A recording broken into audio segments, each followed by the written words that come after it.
Hello, hello, hello, New Haven, and welcome back to Arts Respond on WNHHLP 103.5 FM New Haven.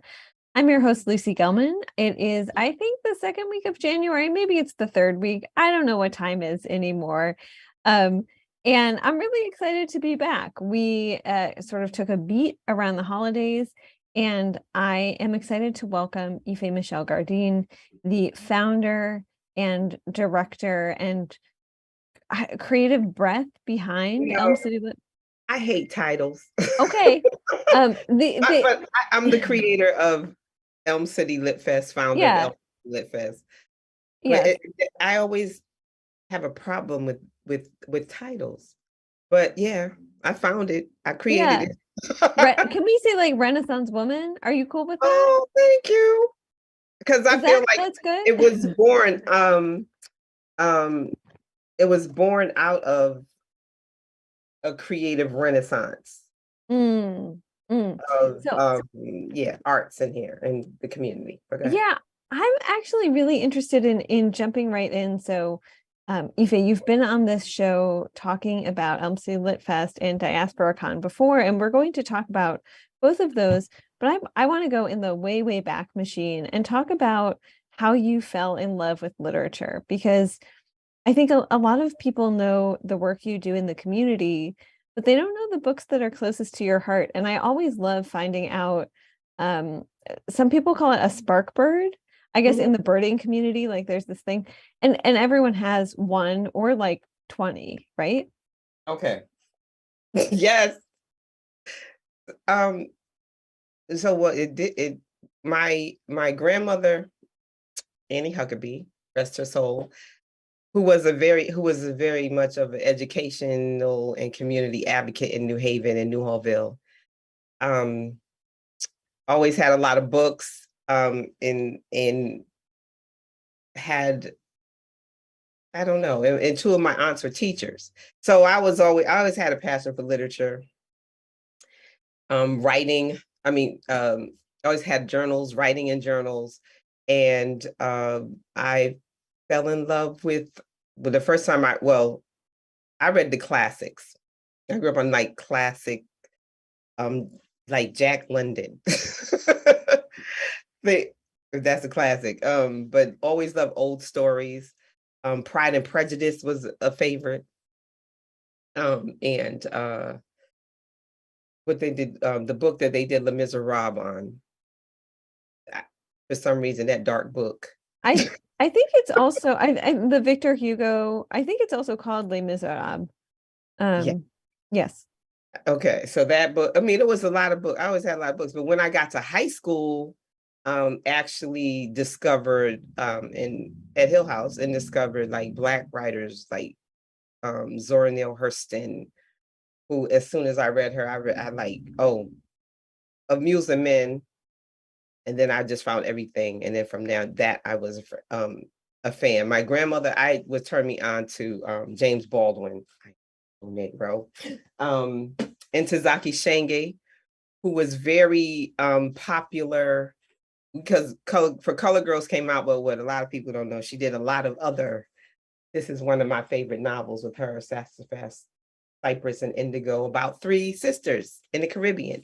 People should get it. Um, and the all the Renaissance writers, like even like Gwendolyn Brooks poetry. Oh man, uh, I did go get a bunch of books because I wanted to show what I'm reading now. Oh, this is one of my favorites too, even though this is Zora Neale Hurston that just was discovered after her death. So there were many stories. Jean Toomer, um, of course, Langston Hughes stories, all of Langston Hughes stories, um, and especially the simple stories. They were about Mm. real people. So that cultivated a passion in me for literature. And then I felt like books take you to another place and time and peek into other worlds. I mean, it was before we had like a lot of we didn't have social media when I was growing up. So like books were the escape and writing. So I hope that answered that. And it did. And so I'm also always curious, did you have teacher? It sounds like a lot of this education, this literary education happened outside of Hill House and outside of the New Haven public schools, but did you have teachers because like who fostered that love? Because I found that in reporting on schools, it's so variable. Like some teachers, shout out Mindy Englert, who was at co-op for years, who really did like she taught some excellent literature. Judith Katz, who was also at co-op. There are some teachers who make sure that they're bringing Baldwin, Morrison, Hurston, Toomer into the classroom. And then there are some teachers who really don't. And that's true right now in the New Haven public schools as well. There are people who graduate without hearing about the greats of the Harlem Renaissance. I want to say in the 70s when I went to Hill House. No, I don't recall, like English was the classics. And I was a reader, so I loved reading, and I was fortunate enough also to be at Bowen Peters. And Mrs. Peters at Bowen Peters, it was more than just rehearsing a dance. It was learning about the culture of the dance you were doing. So it wasn't like, oh, you were just doing African dance. No, this dance is from Senegal, and the people from this tribe do this dance when it's time for this. This dance is from the Caribbean and this island. So those kinds of things spark curiosity in me. And I spent a lot of time in the library seeking stuff out. And I was, again, like I said, fortunate enough between my grandmother and two of my aunts, they were they were teachers. So I got a lot of my cultivation from them, love of learning from them, love of literature from them. Thanks to my Aunt Edie and my Auntie Lane, shout out. But also I went to Morgan State when I left Hill House. I went to Morgan State University, which is an HBCU, and majored in English communications. And then I really got to delve into writers, a lot of Black writers, and learn about the plethora of things. So that sparked even more interest. And I've And always been interested in my culture. I know also New York and your time in New York City played a huge role in you wanting to see something like Elm City Lit Fest. And I feel like so often I'll hear this from someone in New Haven, like, I love this city. I have deep, deep roots in this city. I saw this thing that I want in this city, and then no one else builds it. So you build it. Yes. So, oh my gosh. When Betsy Clark was the director at the Arts Council.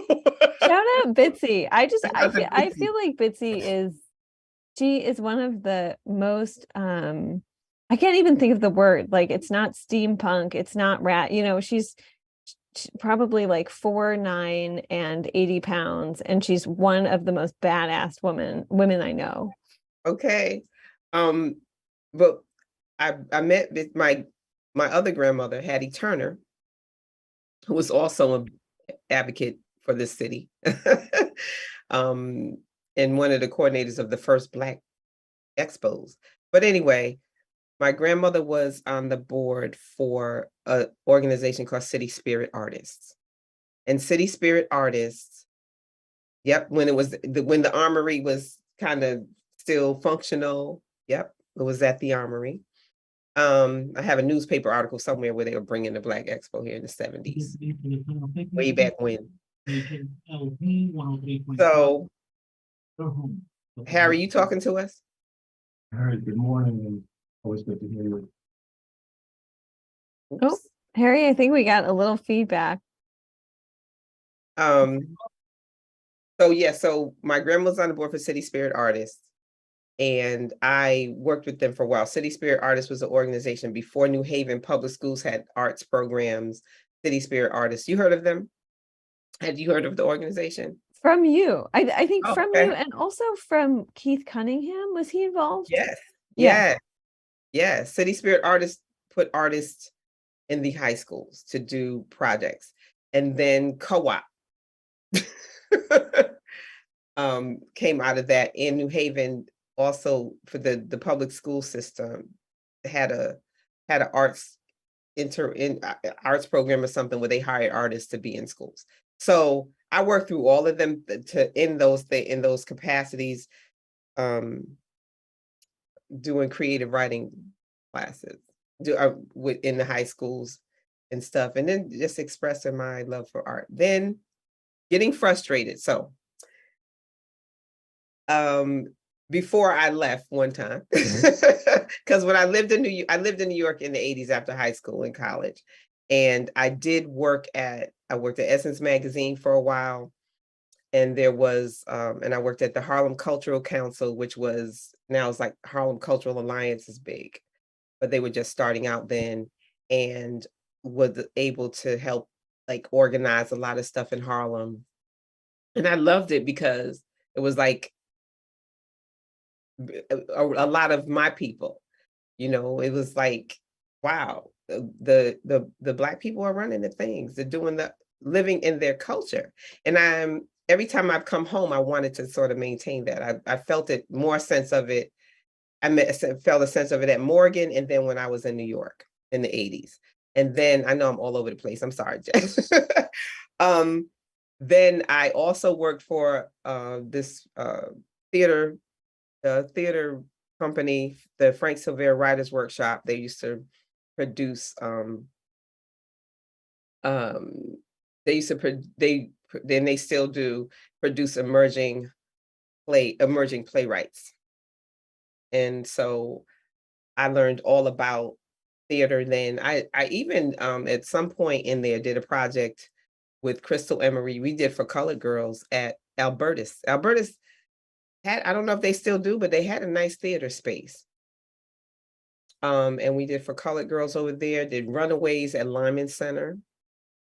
I was Crystal's stage manager, an assistant.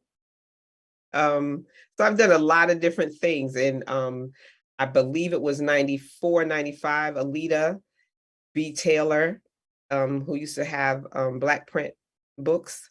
And I did the Ife Tayo Festival, which was a celebration of arts and culture of the diaspora in Bowen Field. And Bitsy was the Arts Council president, and she supported us in that effort and brought over, because it happened, I think, in August, right after like Yale freshmen came. So she actually brought over a bunch of Yale students over to Bowen Field to the festival. We had drummers, we had Sherry Caldwell dancing, we had the artists that were the artists of color that were around at that time was sort of splintered. So Alita and I was like, we're gonna pull everybody together and do this arts festival. And it was really nice. And we had vendors out there. It was wonderful. Yeah, so in that time I did work at co-op. So I got a little frustrated about like, how do we have, every time I go to the arts events, or do a class or something, or looking at the arts organizations at that time in the 80s in New Haven, everybody was white, right? And so, and when I would spend that probably 10 years in New York in the 80s, it was like, oh, this is happening. And then I came back here for a minute, which was supposed to be for a minute because I was gonna actually move somewhere else. I wasn't sure where. I stayed, and that's when I did co-op and more, and doing some arts things, doing little things, Kwanzaa celebrations. I used to have Kwanzaa celebrations in my home. And then I had the opportunity came up for at Long Wharf when Doug Hughes was there, when Doug Hughes had just came on, and Michael Ross. for a house manager. So I was like, oh, I could do that. So I applied for the job and I got it. And that was actually, I guess from my experience from Frank Silvera Writers Workshop, I guess I'm like, okay, I can do this.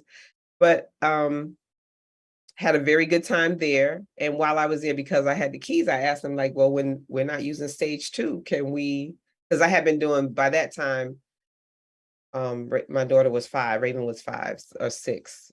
So I was like, or maybe older than that. Yeah, she was about 8. Anyway, I said I wanted to do a Kwanzaa celebration there. I did that. Oh my gosh. And now it's coming to me. Prior to that, I worked at the Schubert before it was Kappa Schubert as a community liaison. I think it was their first ever. And Ruth, I can't remember Ruth's last name, who was the education director at that time. We worked together, bringing in, diversifying the audience for the Schubert. And our dear friend, do you remember Paul Hall? The wonderful dancer, Paul Hall. Paul had a dance company. His first company's first performance was at the Schubert, on the Schubert stage. And when he passed away, I organized a very wonderful tribute to him in the Schubert lobby and helped raise some money for his going away celebration. So I got to do a lot of things over the years. And like, okay, so fast forward, and Fast forward. I feel like I got to see the seeds of Elm City Lit Fest when you were like, I want to do this thing. And there was a book club. There was a little book club, small and mighty, in the police substation on Whaley Avenue. Right. And so that kind of, go ahead. Oh, and I remember you brought people together to talk about Jhumpa Lahiri's The Namesake, which I think was the NEA Big Read book. Right. That summer. So if folks aren't familiar, the National Endowment for the Arts does this thing called the Big Read, where you're supposed to just have people rally around a book, actually, which is a very cool thing. But I remember you saying at the time, like, I really want more of this. I want more of a celebration of gathering around, amplifying, and lifting up Black and brown writers across different diasporic traditions. The diaspora. Yes. So yes. So flash forward to, because I had also moved back to New York in 2012 and had to come back in 2018 to care for my mother. And because I had worked for arts organizations in the past, even Arts and Ideas in the beginnings, I wanted to create something, my passion for literature, and also going on the fact that a lot of Black literature I wasn't introduced to completely until I was in high school and college to everyone, because I'm like, people probably don't have these in their thing. So actually that book club was through thank you, shout out to the Welly Edgewood Beaver Hills management team. I always went to the management team meeting. I was like, I came with the idea I want to do a book festival. The book festival idea actually, I presented, I just did a PowerPoint. I was like, I'm going to do this. I know how to get this. I'm organizing a whole lot of things. I know I'm going to do this. So I was in the NLP program at the Community Foundation, Neighborhood Leadership Program. And we had to do a project for our bigger project. So that book club, I was like, how am I going to start getting people interested in a book festival? I'll start a book club. So put the word out in my management team.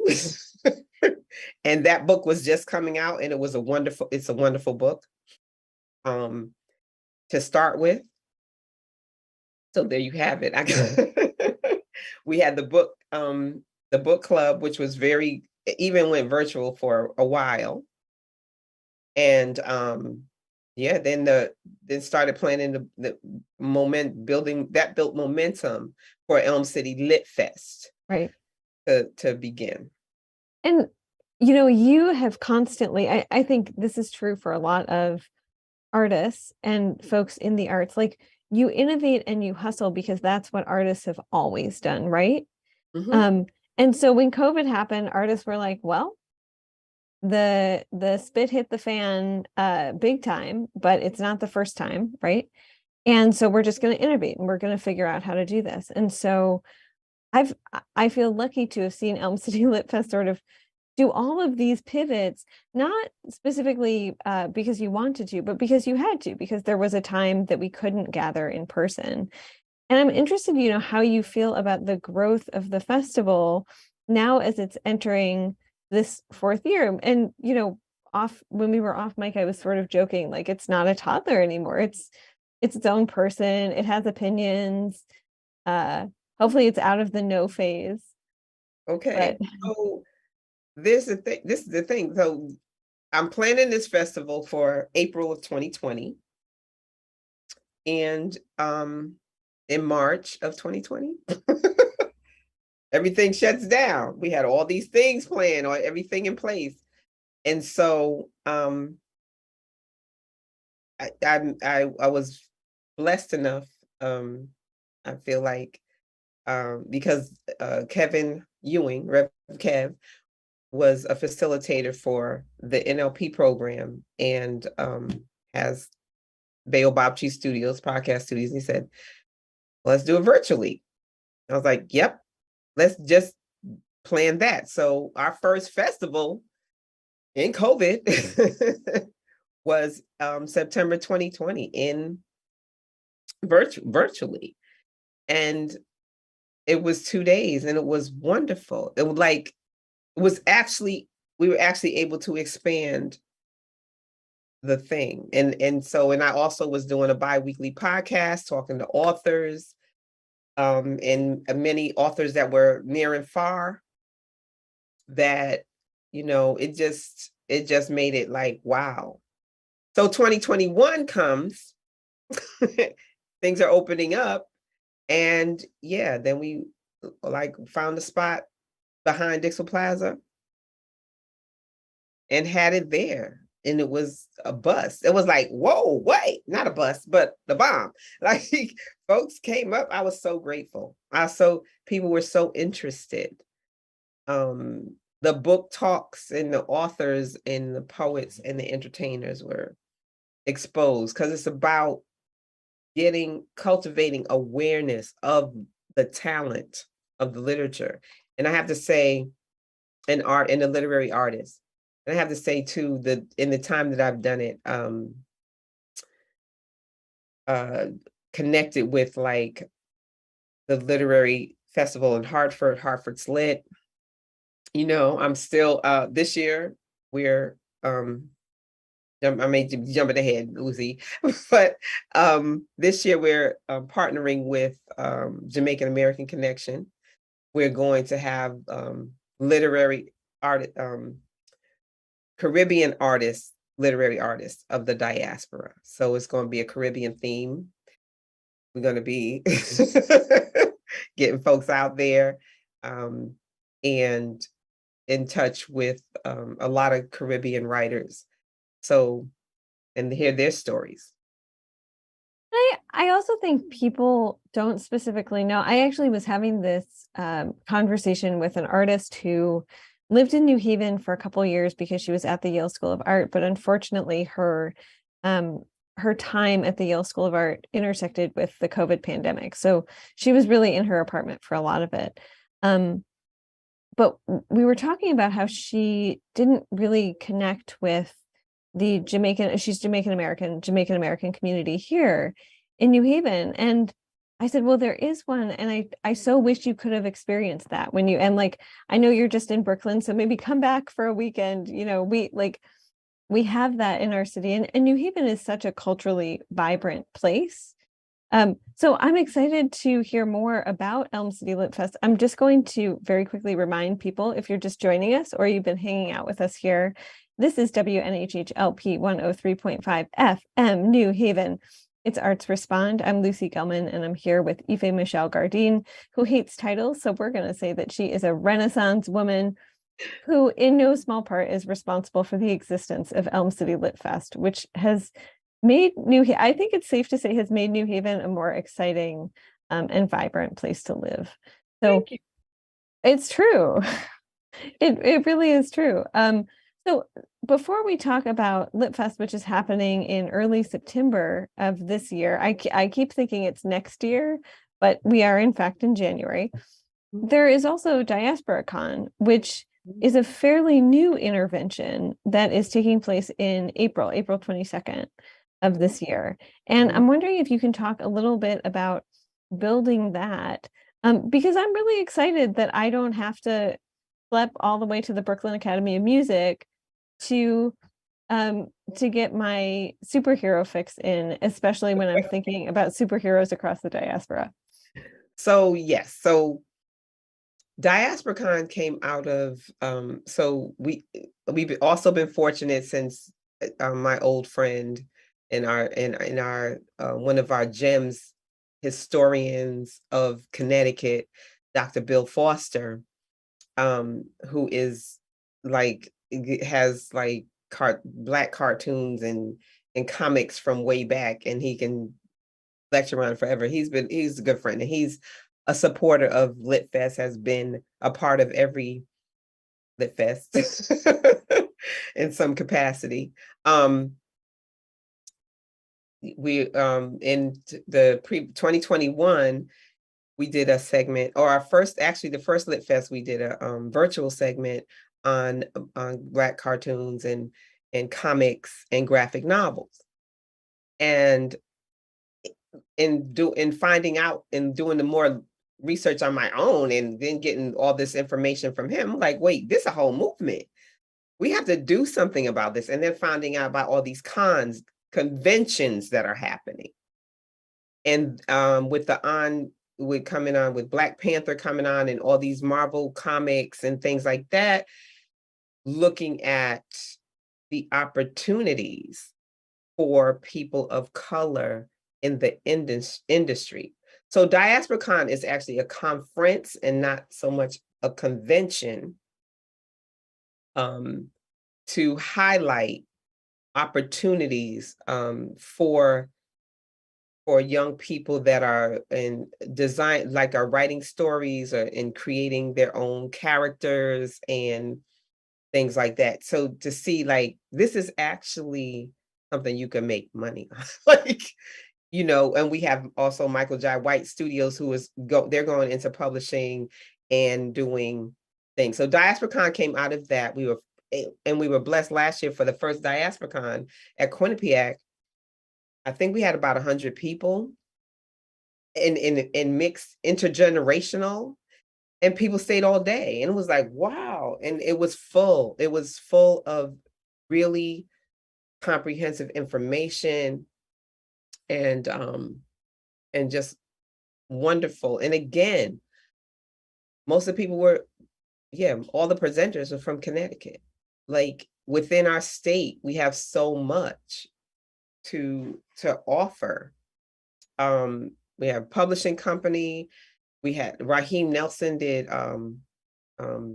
NFTs, which was like, people were like, what? And asking him all kinds of questions, because people hear about something and then they don't know what it is. And then Reggie Augustine, who teaches art at Hill House, and he has his own comic book and series. So we had a plethora of information, and it went very well. And the fact that people young and old stayed, we were like, oh, we got to do this again.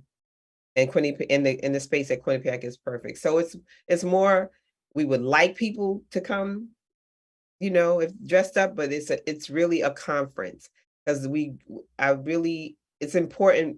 Legacy is important for me, and showing people what their future could be, or what they want to do, or not feeling like, because I came up in a time where like art was for rich people, but for people of color, it was a struggle. And people were starving artists, or something like that. And now we have living artists, and we have, that is their lifestyle. Creativity is their lifestyle. And I'm happy that I started Lit Fest in the renaissance of that, because that's why I felt like the time was right also back in 2019, 20, when I was developing it, to that there's a renaissance of creativity happening all throughout the city. We have Black Haven, the film festival that started up as well. And we have like Arts and Ideas has expanded into the community as well as globally, right? And just all the arts organizations evolving.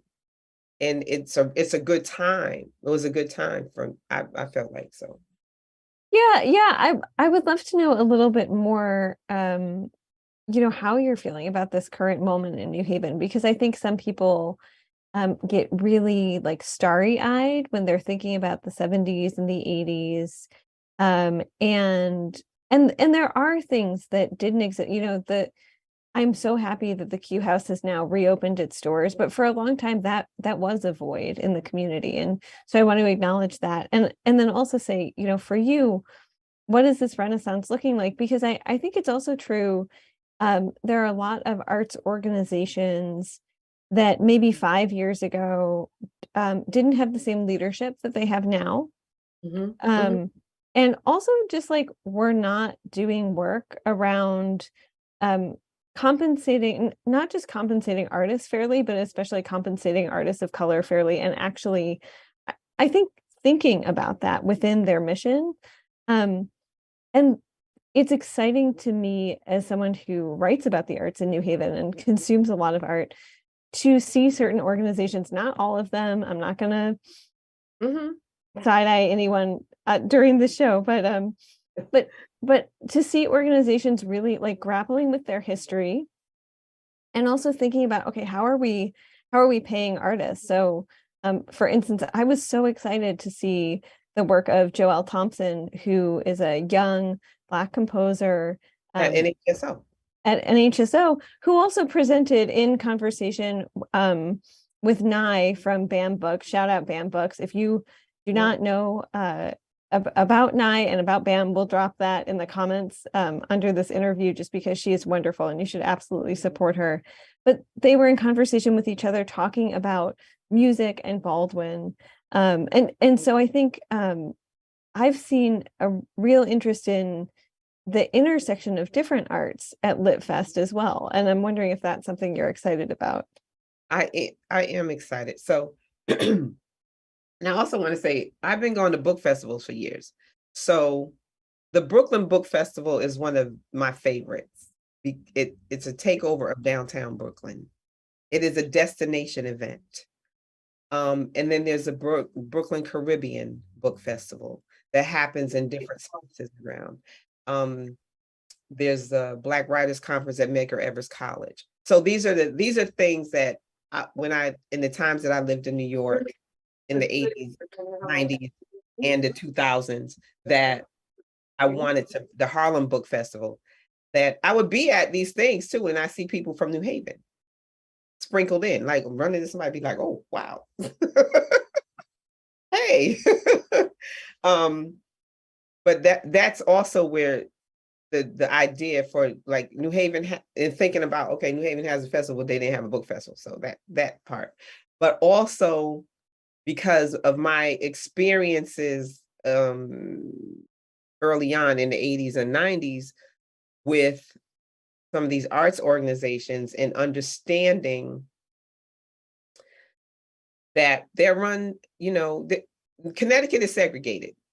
That's just it. And there's, even though we're a fairly democratic state, there's still the haves and the have-nots. And the haves sometimes they might want to be benevolent and contribute to the people of color, or do them or present opportunities. They want to do it on their own terms.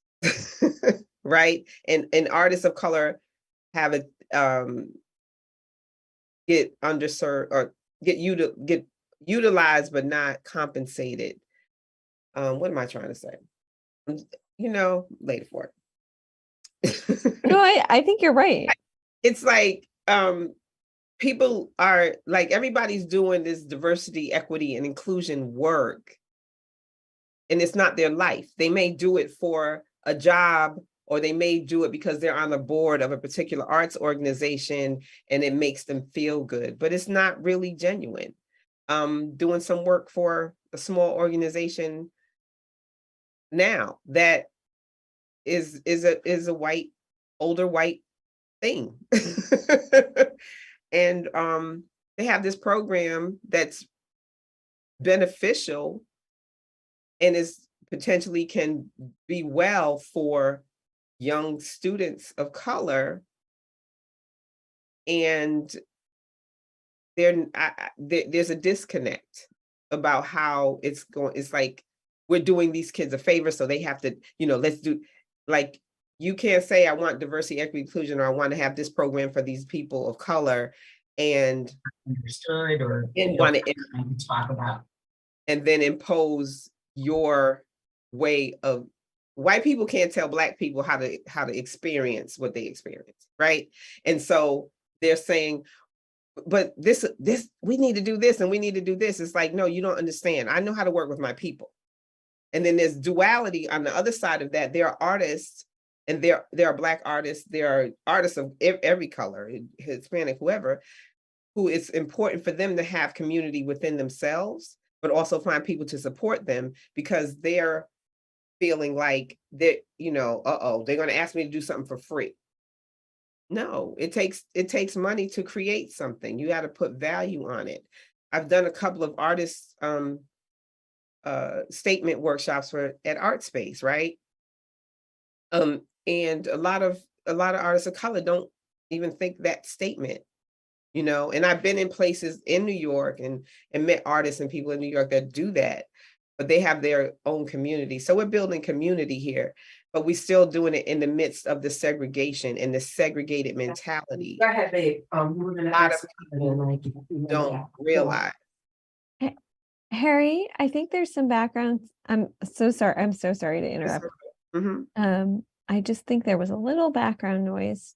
But yes, I think that's true, Ife. Like, that's I think that's something I see a lot. And I've heard a couple people say there's a tale of 2 New Havens, and I feel like there's a tale of like 15 New Havens. Depending on where you are, because the New Haven is different than the Mm-hmm. Newhallville, New Haven, then Westville, New Haven, then, and I've heard people even say, oh, well, Westville got their arts district, we need to do that. Like, it's not a competition. That's how I feel. It's not a competition.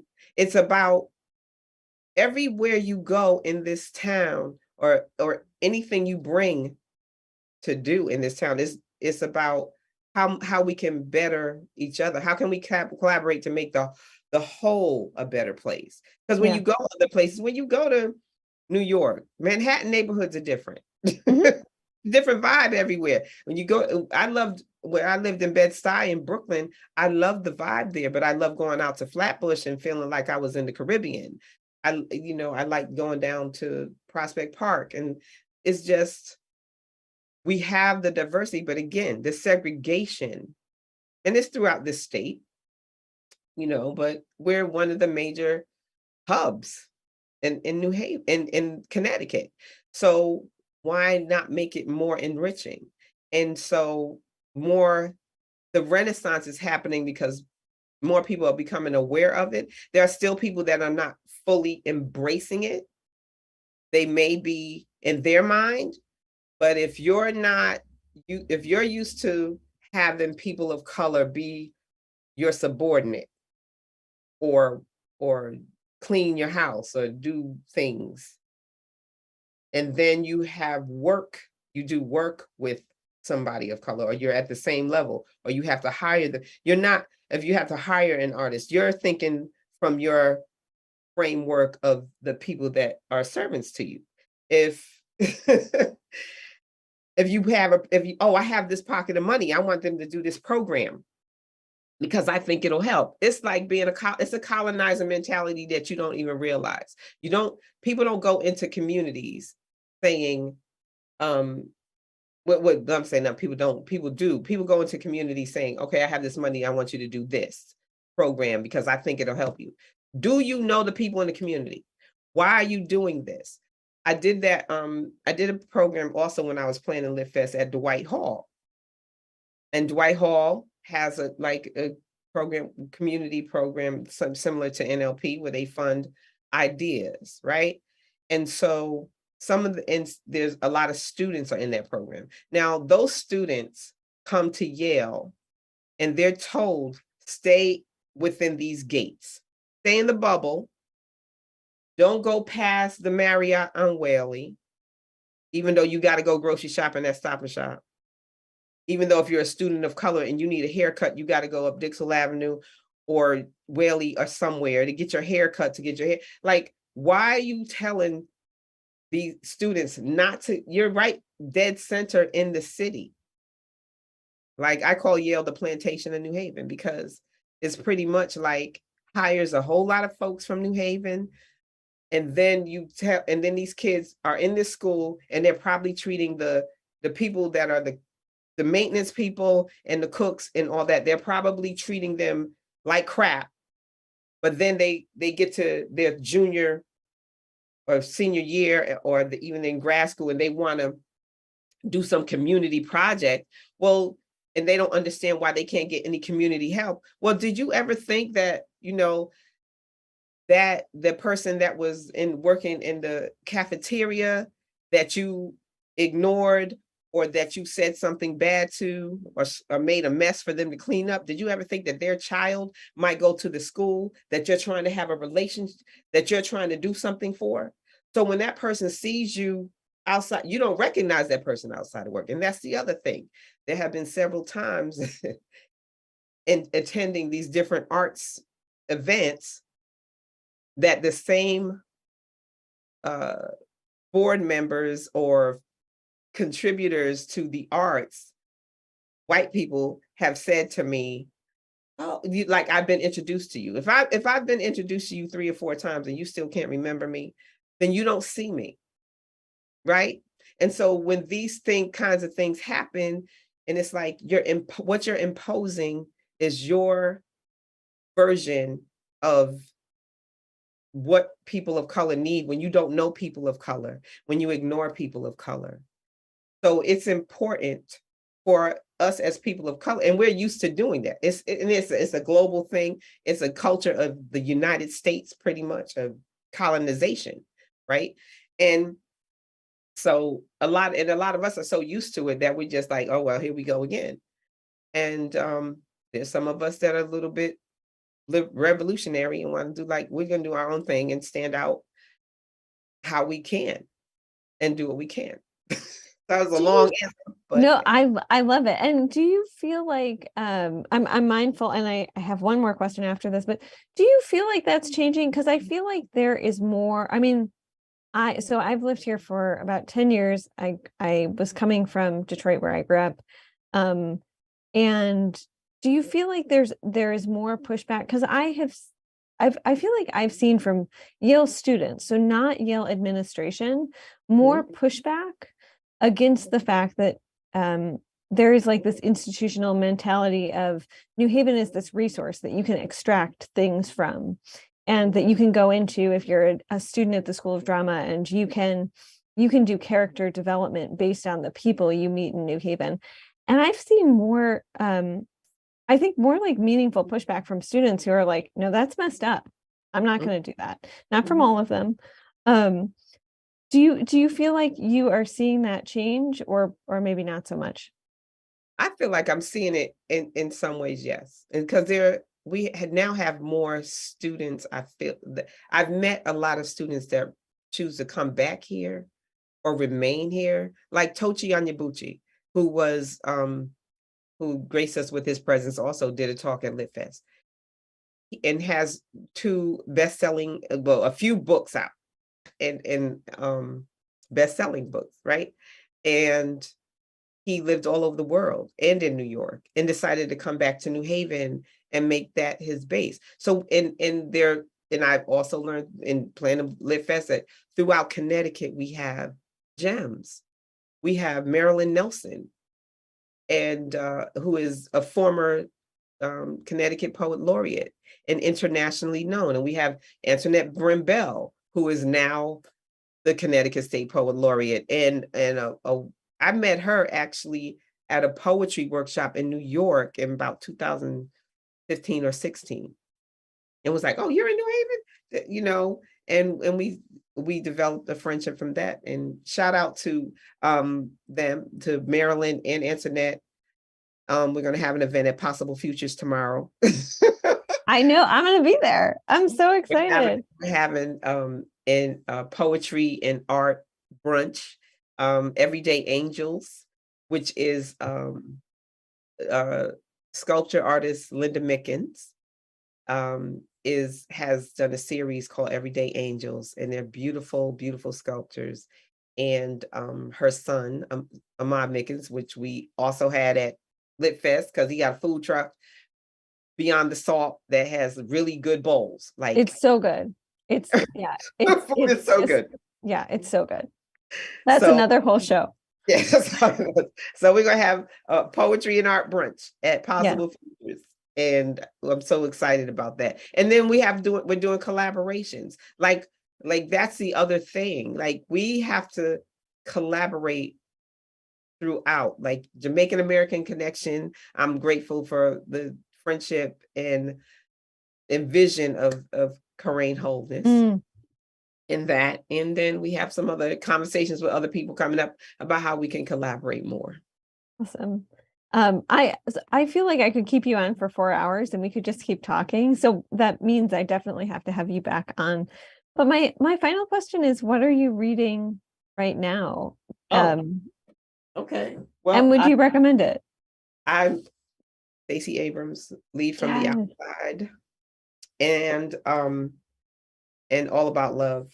I'm rereading this because it's just, and you can see my little tabs. And I'll be reading books, and when there's gems in them, I put tabs. That's how I read. I have to, because I found that I can't remember every word all the time, but I know it's like that was said in this book. So yes, so these are what I'm reading right now. Ife Michelle Gardine, I want to thank you so much for coming on Arts Respond today on WNHHLP 103.5 FM New Haven. I'm going to have you back on because I just want to keep talking. And I will see you tomorrow morning. If you are not coming to Possible Futures, you are missing out. If you have not gone to Lit Fest, I believe we're sold out too. Oh, okay. Well, never mind. You're probably still missing out, but I'm sorry. There's nothing I can do about it. If you have not gotten your butt to Lit Fest, you're doing New Haven wrong. So keep your eyes out for collaborations that Elm City Lit Fest is involved in. And thank you, as always, to Harry Droz, the man behind the controls, for making this possible. Harry, we appreciate you. Ife, I appreciate you. Everyone have a beautiful weekend. I know it's gray and rainy, but find some joy somehow. Thank you.